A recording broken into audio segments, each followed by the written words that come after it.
fútbol soccer es uno de los deportes más populares a nivel mundial, el cual tiene raíces bastante antiguas, así que resulta determinar con precisión quién lo inventó. Sin embargo, la historia del fútbol moderno tal y como lo conocemos comenzará en Inglaterra durante el siglo XIX, siendo a sus inicios bastante desordenado y violento, evolucionando hasta lo que conocemos hoy en día, convirtiéndose así, para muchos, en el deporte rey, ganándose un sinfín de aficionados alrededor del mundo, siendo capaz de despertar en ellos un sinfín de emociones, siempre que juega su equipo favorito o la selección de su país.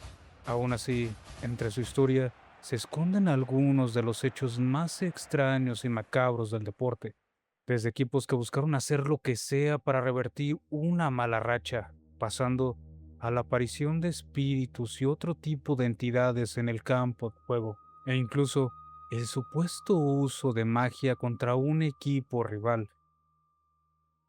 ¿Qué tal, mis estimados transeúntes? Después de tanto tiempo, les traigo un video que, aprovechando que se encuentra a la vuelta de la esquina, o si es que no ha empezado ya, el evento de fútbol más importante a nivel mundial, siendo este la Copa Mundial de la FIFA. Este será un video recopilatorio donde veremos algunos de los hechos paranormales y extraños que han sucedido a lo largo de la historia del fútbol.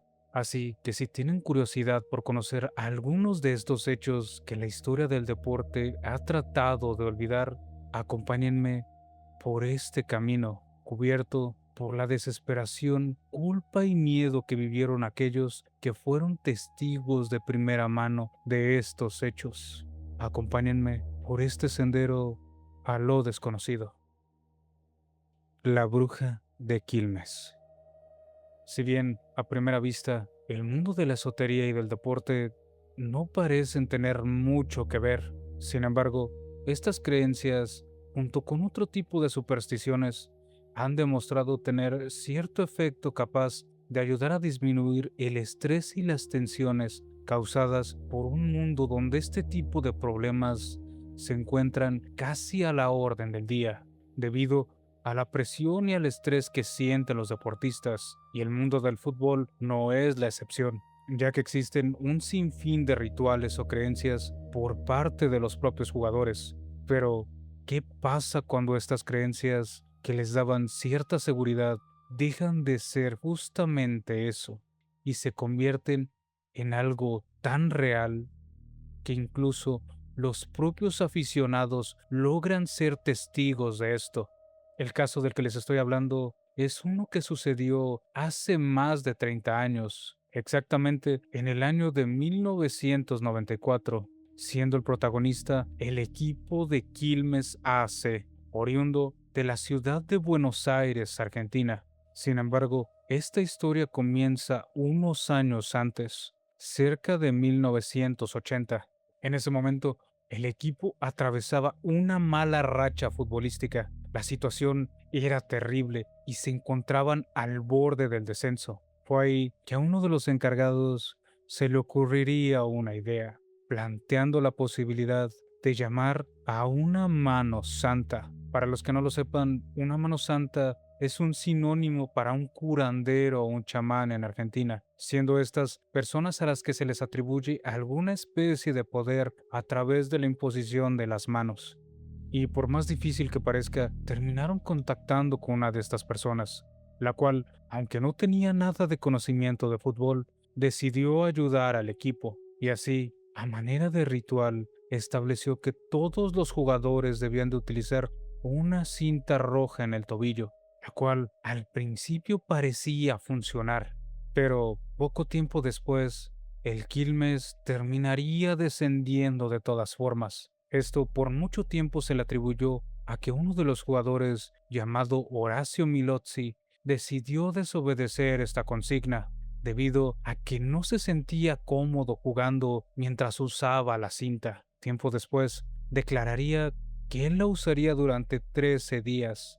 Sin embargo, hubo compañeros que dejaron de usarla mucho antes. Independientemente de las creencias de los jugadores y de si esto fue real o no, el Quilmes terminaría descendiendo, Pero no sería la única vez en la cual el equipo recurriría a la esotería para tratar de ascender, ocurriendo así otro incidente alrededor de 1991. Esta vez, el equipo tenía el partido más importante de su historia hasta el momento, ya que si ganaba, finalmente volvería a Primera División, luego de casi una década. Y como dicen, el fin justifica los medios. Así que ante esta situación, y gracias a la recomendación de un miembro de la institución, el cual decía conocer a alguien llamado Aldo, un famoso brujo de la localidad que tal vez podría ayudarles con lo que necesitaban. Esas fueron las palabras que, según cuentan, le diría aquel intendente a uno de los dirigentes del equipo.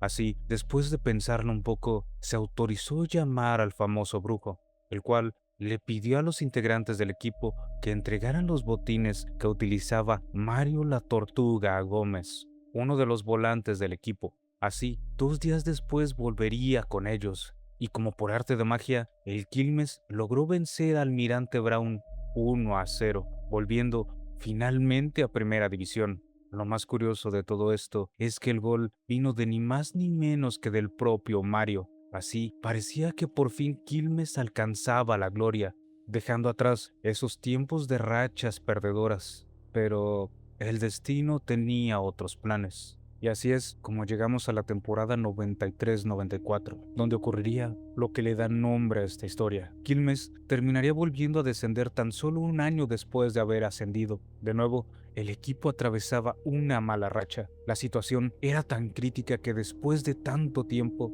otra vez se encontraban al borde del descenso. Es ahí que, presos de la desesperación, el técnico de aquel entonces le plantearía al presidente y al titular del consejo que él conocía a una señora que quizás podría ayudar al club, pero su intención no era que Quilmes ganara los 4 partidos restantes solamente, ya que buscaban asegurar por todos los medios el ascenso del equipo, así que también buscarían afectar a los equipos rivales. Así, estos hombres se dirigieron a la ciudad de Chascomús, aproximadamente a unos 125 kilómetros de Buenos Aires, llegando a la residencia de aquella conocida señora, la bruja Dora. Ahí le entregaron fotos no solo de sus jugadores, sino también de los equipos rivales de Quilmes. Ella aceptó hacer el trabajo, con un costo de aquel entonces de 4,000 pesos argentinos, 2,000 de anticipo y 2,000 cuando terminara el trabajo. Todos los directivos aceptaron inmediatamente el trato, y se dice que el trabajo de esta mujer consistió en pinchar cada una de las fotos de los jugadores de los equipos contrarios y bendecir a los del equipo de Quilmes. Así, según ella, el equipo de Gimnasia y Esgrima perdería 3-0 contra su rival en esa jornada, mientras que Quilmes lograría su victoria frente al Deportivo Morón, solo que en este caso no mencionó el resultado final del encuentro. Aquellos hombres volverían a Buenos Aires llenos de una mezcla de alegría e incertidumbre, debido a los resultados dichos por aquella mujer. Con el paso de los días, la ansiedad no haría más que aumentar, hasta que llegó uno de los momentos decisivos, el encuentro del Gimnasia y Esgrima. Y así, como dijo aquella mujer, terminarían perdiendo 3-0. Todo parecía encaminarse por fin al ansiado ascenso del Quilmes, pero parecía que el destino tenía otros planes. El día del encuentro contra el Morón, todo iba según lo acordado, ya que Quilmes estaba ganando 2-1, pero en ese momento, tal vez por una mezcla de euforia y alegría por parte de los aficionados que después de mucho esfuerzo veían a aquel equipo que apoyaron durante tanto tiempo estar a punto de ascender. Fue ahí que uno de ellos terminaría lanzando un petardazo a la cancha durante el encuentro. Petardazo que, con mucha mala suerte, alcanzaría a Cuenca Saldívar, jugador del Deportivo Morón. Debido a esto, y sin saberlo, acababa de sellar el destino de aquel equipo, ya que el partido fue suspendido inmediatamente, siendo llevado a revisión por la Federación de Fútbol de Argentina. Y en dado caso de recibir una sanción, el costo sería la pérdida de puntos en la tabla del campeonato. Mientras se revisaba la situación, todos los directivos eran un manojo de nervios, esperando la resolución de la AFA. Fue ahí que apareció en las oficinas del Quilmes la señora Dora, la cual estaba ahí para cobrar la parte que le faltaba de su acuerdo, pero los directivos, debido a la situación, se negaron rotundamente, ya que según ellos, aún no se había cumplido lo acordado. Sin embargo, ella alegó que no podía controlar lo que hicieran sus aficionados durante el encuentro.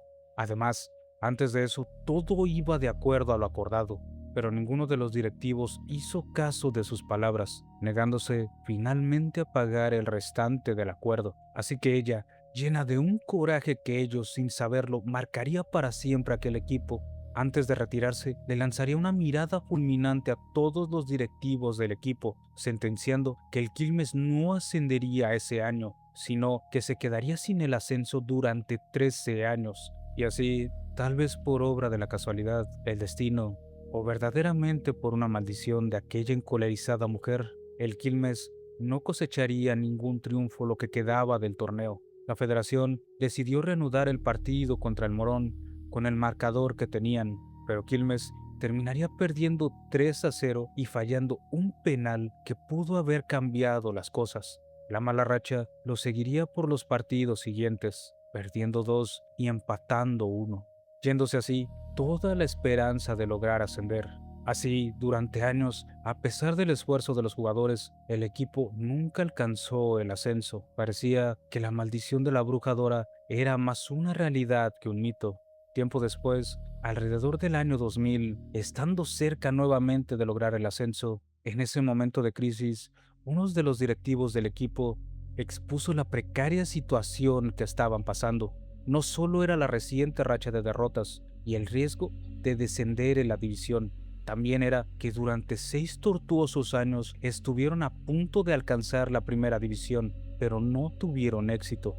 Por lo que antes de que las cosas empeoraran y justo antes del encuentro que definiría su futuro, fue ahí que tomaron la decisión de tratar de deshacer la maldición. Así, trataron nuevamente de localizar a la Bruja Dora para tratar de llegar a una especie de acuerdo. Buscaron por todos lados, pero la mujer parecía haberse esfumado, ya que no contestaba aquel teléfono que tenían en su agenda. Además, en ese entonces, encontrar el número o la dirección de una persona era mucho más complicado, así que sin opciones y completamente desesperados, decidieron buscar en una vieja guía telefónica, encontrando finalmente el nombre de quien estaban buscando, Dora Bertucci. Rápidamente, Mario De Bellis, gerente administrativo del club y exjugador que era, por así decirse, amigo de la señora, marcaría al número lleno de esperanza, preguntando por la señora Dora. Pero la persona que contestó no sabía de qué estaba hablando, por lo que él, como un último intento de saber sobre ella, le preguntaría su edad, resultando ser una persona 20 años más joven de lo que debería. Así, ella le dijo que en realidad a quien estaban buscando era a su tía, pero, para su desgracia, ella le respondería a De Bellis que su tía había dejado este mundo hace 4 años. Al escuchar esto, aquel hombre, desolado, le pidió disculpas a la sobrina de la señora Dora, terminando la llamada y junto con ella todas las esperanzas de romper la maldición. Así, como era de esperarse, Quilmes tampoco ascendería aquel año, y todo parecía indicar que así sería por otros 7 años. Pero se dice que entre el año 2002 y 2003, casi 10 años después de aquel fatídico suceso, uno de los aficionados del Quilmes que conocía esta historia,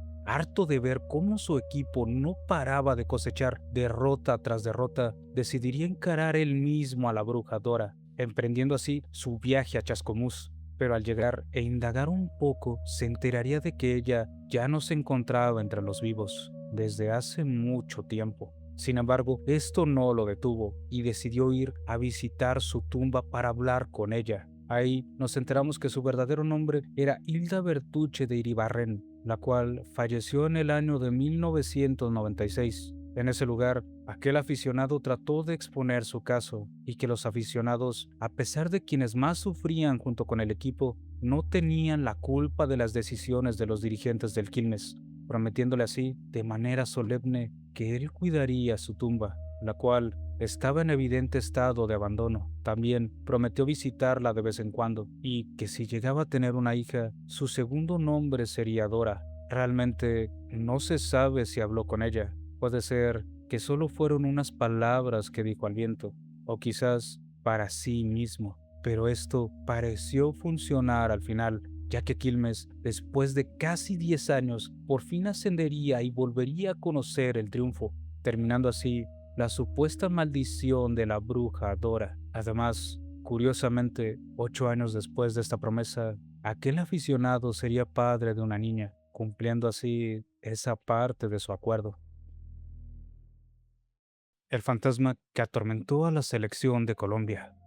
Y así como no podía ser de otra forma, las Copas del Mundo tampoco se libran de hechos paranormales o extraños ocurridos a lo largo de su historia. Este fue el caso de una selección en particular durante el Mundial de Italia de 1990, el cual pasaría a la historia como uno de los menos vistosos y lleno de distintas polémicas, junto con algunos hechos insólitos, entre los cuales se encuentra el siguiente vivido por uno de los equipos sudamericanos. Me estoy refiriendo a la selección de Colombia, compuesta en aquel entonces por figuras como René Higuita, Carlos el Pibe Valderrama y Freddy Rincón. Solo imaginémonos por un momento lo que debieron de haber sentido aquellos hombres que después de 28 años y mucho esfuerzo venciendo al equipo de Israel en el repechaje, por fin habían llevado a su país de vuelta a la justa mundialista, lo cual llenaba de nuevo de ilusión y alegría a toda Colombia, los cuales después de volar por miles de kilómetros y llegando con toda la actitud para dar lo mejor de sí después de tantos años, y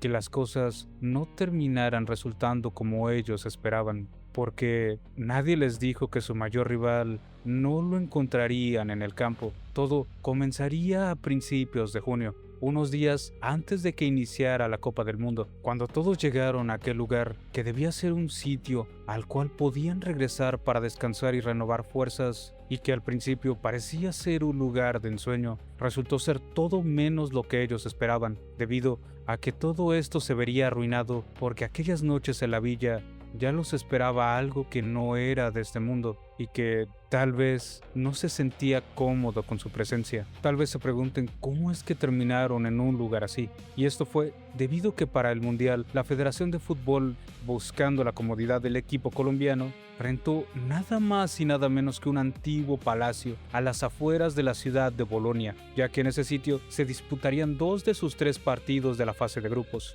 Así, en teoría, sería más fácil para ellos desplazarse al estadio. El palacio tenía el nombre de Villa Pallavicini, un lugar que data de principios del siglo XVII, construido por la familia Lamandini en 1770. Según registros, el mismísimo Mozart llegó a habitar este lugar, preparándose antes de su presentación en la Filarmónica de Bolonia, y en 1973 sería comprada por Giovanni Luca Pallavicini, de ahí el nombre actual de la villa. Al llegar, los jugadores lo contemplaron como un lugar de ensueño, lleno de largos pasillos y grandes ventanales, donde alguna vez vivió la nobleza. Pero dentro de todo ese lujo y opulencia, los jugadores pronto descubrirían que se ocultaba algo que los atormentaría por el resto de sus días, ya que ninguno de ellos sabía que por las noches serían visitados por el que sería conocido posteriormente como el fantasma de la viuda de la Villa Pallavicini, y según los testimonios de los propios jugadores, parecía que no tenía la intención de dejarlos descansar. Jugadores como el Pibe mencionaban que desde que pasaban por los pasillos o cuando trataban de entrar a descansar, se sentía una presencia pesada que los acompañaba en todo momento. Además de esto, constantemente se escuchaban ruidos extraños en medio de la noche, se veían sombras que se movían de un lugar a otro en la villa. Todo esto justo antes del primer encuentro de la selección frente a Emiratos Árabes. Los miembros del equipo también mencionaban que Higuita, Valderrama y Rincón, debido al miedo, querían salir huyendo del lugar, debido a que según ellos había un fantasma que no dejaba de asustarlos. Por esta razón, trataron de cambiar de lugar de residencia. Sin embargo, esto fue imposible, ya que recibieron un rotundo no por parte de la federación, debido a que ellos habían pagado por adelantado la estadía de la selección en dicho lugar. Así que sin opciones y viéndose atrapados en ese lugar junto a un fantasma que no los quería ahí, decidieron que no se dejarían intimidar por aquella entidad. Así que como pudieron se armaron con todo tipo de objeto religioso, escapularios, crucifijos, imágenes religiosas, Biblias e incluso veladoras, todo lo que tuvieran a la mano. Así, las habitaciones de cada integrante del equipo e incluso de las del cuerpo técnico parecía que se habían convertido en una especie de altares, ya que además de sus pertenencias se podían apreciar todo tipo de imágenes religiosas cubriendo las paredes de la habitación, iluminadas únicamente por veladoras. Los jugadores incluso comenzaron a dormir con escapularios y crucifijos debajo de sus almohadas, acompañados constantemente de Biblias abiertas. Incluso algunos de ellos llegaron a mencionar que ponían rosarios al pie de la cama. Todo esto convencidos de que era lo único que podía protegerlos del ataque de la viuda de la villa. Sorprendentemente, todo esto que vivieron día tras día los terminó uniendo más como equipo, e incluso, contra todo pronóstico, les permitiría alcanzar la primera victoria en los mundiales en la historia de su selección. Sin embargo, esta experiencia también dejaría cierto trauma en el equipo, que los hizo desarrollar una especie de rituales de protección antes de cada partido. Por ejemplo, el pibe no salía a jugar sin antes ponerse una cruz de esparadrapo que colocaba en su short, mientras que René Higuita, antes de cada encuentro, colocaba pañuelos blancos en forma de cruz en las esquinas del área chica, para, según él, limpiar la portería de malas vibras. Al principio, y frente a la incredulidad de todos, esto pareció funcionar, ya que lograron empatar contra uno de los favoritos y que terminaría siendo campeón del evento en esa ocasión, siendo este el anfitrión Alemania, clasificando así a octavos de final. Pero la suerte los abandonaría en su cuarto encuentro, donde disputarían su pase a los cuartos de final contra Camerún. Fue ahí donde todo se derrumbaría debido a un error que a día de hoy es recordado por lo inesperado que fue, el cual fue por parte del portero Higuita, el cual les terminaría costando el pase a la siguiente ronda. Al ver esto, todos pensaron que quizás fue porque se les había olvidado hacer sus ritos habituales, o que sus amuletos se les quedaron en la villa Pallavicini. Y así, finalmente la viuda los alcanzó, aunque tal vez esto sea algo que nunca sepamos. Vudú al Tri en el Mundial del 73. Ya hemos hablado de hechos extraños y sobrenaturales que han afectado a dos países diferentes, y uno de ellos incluso sucedió en un mundial, pero esta vez toca hablar de uno de los países anfitriones para el Mundial del 2026. Siendo en esta ocasión el caso de México, aunque como tal esto no ocurrió en un mundial, sino en el premundial de Haití en 1973, sigue siendo un evento importante, y los ganadores son los equipos que clasificarán al mundial, y para ese momento México se encontraba en un muy buen momento futbolístico, ya que el mundial pasado le tocó ser sede por primera vez, y también siendo la primera vez que pasaba de la fase de grupos. Todos daban por hecho que México clasificaría sin ningún problema al Mundial, el cual tendría lugar en Alemania el año siguiente, siendo para muchos el favorito de la CONCACAF. Pero el destino tenía otros planes. Desde el principio ya era extraño que la CONCACAF eligiera un lugar como Haití para llevar a cabo el premundial, ya que en ese momento el país estaba atravesando distintos problemas socioeconómicos debido al régimen dictatorial de Jean-Claude Duvalier, mejor conocido como Baby Doc, quien se encontraba en el poder desde 1971. Además de que por esos mismos problemas socioeconómicos no se encontraba en condiciones de ser sede de un evento de este tipo, aunque 2 años después del cambio de régimen se revelaría que hubo una millonaria cantidad de por medio. También cabe mencionar que Haití es conocido por su ron y en especial por el vudú, al cual se le atribuiría el fracaso de la selección mexicana en este evento, la cual estaba compuesta por figuras tales como Enrique Borja, Arturo Ayala, Héctor Pulido, Ignacio El Cuate Calderón, Rafael Puente y Javier Guzmán, todos ellos dirigidos por Javier de la Torre, aquel que le haría ganar a las Chivas del Guadalajara aquel famoso pentacampeonato. En pocas palabras, una selección que tenía todo para hacer un gran papel en el Mundial de Alemania 74, ya que la primera ronda de la clasificatoria mundialista tuvo un buen desempeño, pasando sin problemas por encima de equipos como Estados Unidos y Canadá. Debido a esto, todos pensaron que pasaría lo mismo en el premundial de Haití, aunque desde el principio todo indicaba que esto no sería así. Unos días antes se publicaría en México un artículo sobre la situación del país y del régimen de Duvalier, además de mencionar del bajo nivel futbolístico de Haití, lo cual no fue bien visto por el país anfitrión. Así, una vez arribaron a la capital de Haití, Puerto Príncipe, donde tendrían lugar las eliminatorias, se dice que desde la llegada del equipo mexicano se sintió una intensa energía negativa por parte de los haitianos, furiosos por ese mismo artículo publicado días antes. Semejante ambiente hostil generó un alto nivel de confusión y temor, tanto en jugadores como en el cuerpo técnico.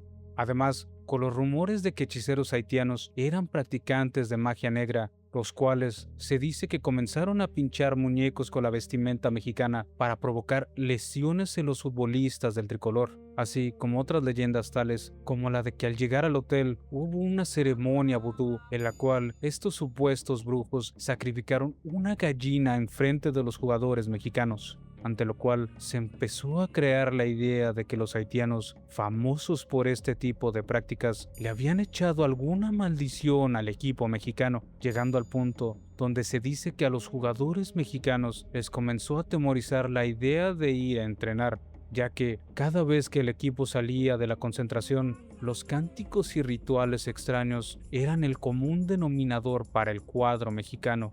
Para aumentar el miedo, se difundió en un periódico local que llegó un cable firmado por un gurú hindú, quien anticipaba un desastre para la selección de México y aseguraba que ésta sería masacrada por una turba negra al terminar el partido decisivo, sin especificar cuál sería ese encuentro. Desde el momento en el que aterrizamos en Haití, lo que recuerdo es que cuando nos bajan y nos suben a un avión, rodearon el camión.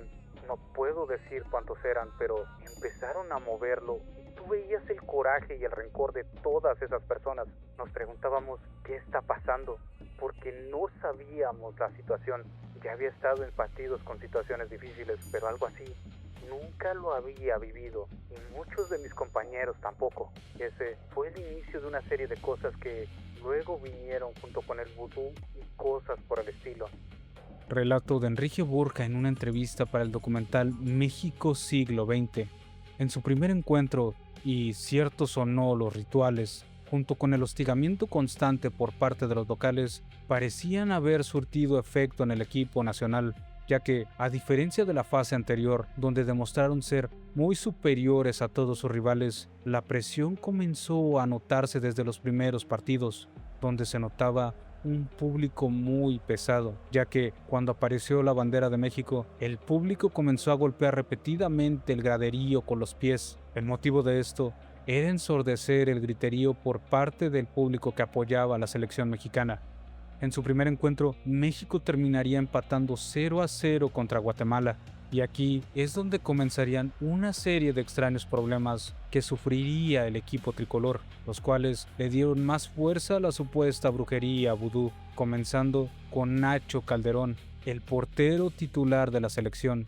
Este no participó en el encuentro contra Guatemala porque días antes sufrió una herida en su mano. Algunos cuentan que fue con una botella de refresco, otros que fue un vaso roto. El propio Nacho declararía lo que según él pasó en realidad. Una noche antes del encuentro, estando en la terraza, de pronto me explotó una botella. Los vidrios volaron por todas partes. Incluso la corcholata le pegó en la cabeza a Sánchez Galindo, y a mí un vidrio me dio justo en el tendón del dedo pulgar de la mano derecha. A día de hoy aún conservo esa cicatriz. Todos decíamos, pero ¿cómo es posible que se reventara la botella y que justamente al portero del equipo le caiga un vidrio en su mano dominante?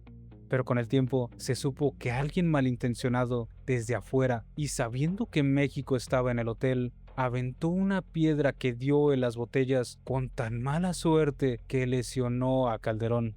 En su siguiente encuentro frente a Honduras, el equipo sufriría otra desgracia, ya que el segundo portero, Rafa Puente, se lesionaría las cervicales, siendo necesario su cambio por Héctor el Toro Brambila, junto con otros 4 jugadores lesionados. Así, la disputa terminaría con un empate 1-1, No conformes con las lesiones de algunos de los jugadores, miembros del equipo titular que aún quedaban mencionaron sentir mareos y fuertes dolores de cabeza. Sin embargo, a pesar de estos decepcionantes primeros encuentros, el miedo y la incertidumbre a causa de la presión de los haitianos se disiparía con una goleada 8-0 sobre las Antillas holandesas. Y fue justo después de este encuentro que los locales, según testimonios de los propios jugadores que contaban con palos que tenían cráneos ensartados en estos, embravecidos por su victoria, se concentraron alrededor del camión del equipo para tratar de voltearlo. Aquel vehículo era en realidad un camión pequeño en el cual no cabía todo el equipo,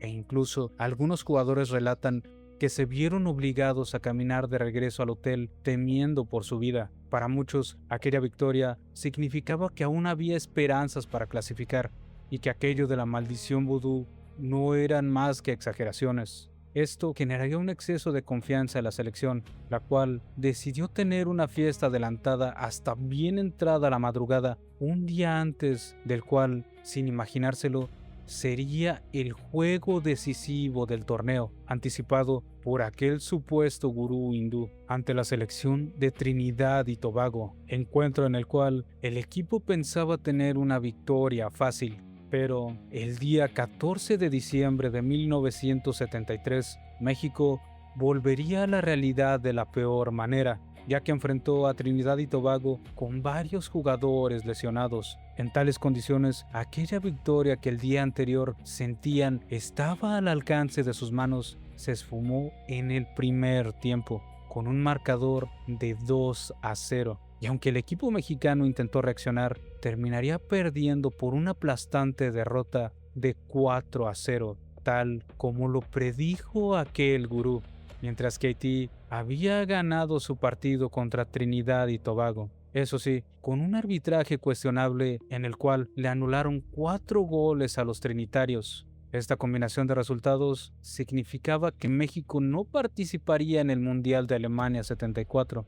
Aún así, y por mero trámite, quedaba un solo partido frente a Haití, al cual México venció 1-0, resultado que sirvió como mero consuelo ante un fracaso monumental, el cual para muchos fue resultado de un supuesto embrujo, mientras que para otros fue algo más emocional que algo real. El día que los ovnis detuvieron un partido en la Toscana. Por último, toca hablar de un suceso que, aunque parezca algo completamente inverosímil, para los pocos que estén viendo este video, para las 10,000 personas que estuvieron ahí, fue algo completamente real. Cabe aclarar que cuando se llegó a la segunda mitad del siglo XX, y tal vez debido al ya reconocido incidente Roswell, las historias de gente que habían visto objetos voladores no identificados, aquellos que para muchos no eran algo de este mundo, vivieron su primer auge a lo largo de la historia. Sin embargo, también está el hecho de que la Guerra Fría, que apenas comenzaba, y con ella el inicio de la famosa carrera espacial, junto con el cine y las películas que hablaban sobre este tipo de seres, contribuyeron mucho a ello. Y el fútbol, como todas las facetas de la vida, tampoco escapó de este tipo de leyendas. Este tal vez sea el suceso del siglo pasado más antiguo, ya que sucedió en 1954 en Florencia, Italia, específicamente el 27 de octubre, en el estadio Artemio Franchi, donde se disputaba el partido amistoso entre el club Fiorentina contra su rival el Pistoiese.